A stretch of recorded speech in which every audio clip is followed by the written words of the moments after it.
Tonight is an ongoing discussion locally, medical marijuana. Well, earlier this year, the governor signed legislation expanding the use of medical cannabis oil. Tonight, people in Virginia Beach joined the discussion to educate themselves on accessibility and the legality. Chinuhar has the story. Nearly 100 people were here in Virginia Beach to learn about medical marijuana, how to navigate it from a legal standpoint to just how to be a patient.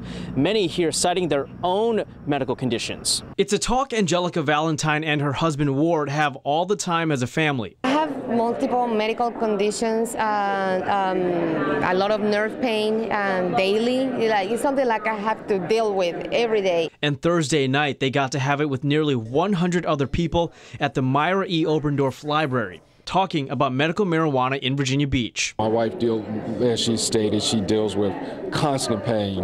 There's got to be a way, and I think the cannabis oil could help her and people like her. They sat in on a panel that included holistic doctor Erica Steele and Danielle Rouleau, the co-founder of Virginia Cannabis Group.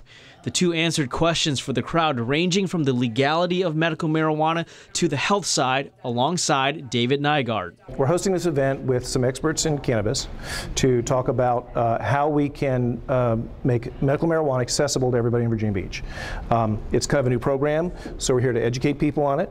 Nygaard is running for city council in Virginia Beach in the Beach District, and he hosted the event, which also provided medical marijuana certification applications. He says he's someone who understands this conversation just like the Valentines. My father's 84.